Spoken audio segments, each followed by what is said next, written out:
तेजशाली मस्तिष्क को दुर्बल कर दिए यही तीनोटी खराब अभ्यास जहाँ आपण प्रतिदिन करती।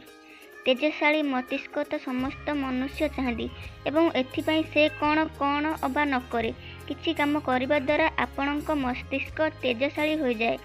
किंतु किछि काम एमिति भी अछि जहाँ करिबा द्वारा आपणकर मस्तिष्क धीरे धीरे दुर्बल हो जाए। यदि आपण भी चाहती आपणक मस्तिष्क बहुत तेज हेउ तेबे आपणको किछि काम करिबारु बंचिबाकू हेबो।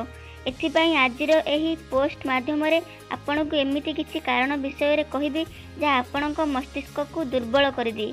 अल्प निद्रा आजिर एही बिजी लाइफ रे काहारी को भी सोइबाकू अधिक समय मिलुनाही, किंतु आपणकर एही अभ्यास आपणक मस्तिष्क को दिन प्रतिदिन दुर्बल करिबारे लागिछि।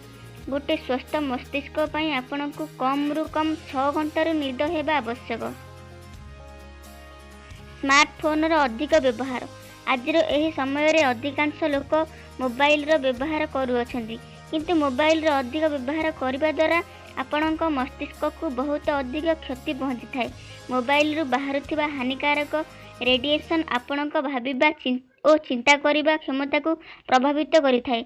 एथिपाई आपणको मोबाइल रो व्यवहार जेते संभव कम करिबा आवश्यक। जंक फूड खाइबा जदि आपणको पिज्जा बर्गर चाउमिन भली जंक फूड खाइबार अभ्यास अछि तेबे आपणको आपणकर एही अभ्यास को तुरंत बदलैबार अछि। जंक फूड खाइबा द्वारा आपणक मस्तिष्क दुर्बल हो जाए, साथी रे एहार सेवन द्वारा लोकंक दृष्टि शक्ति कमी जाए।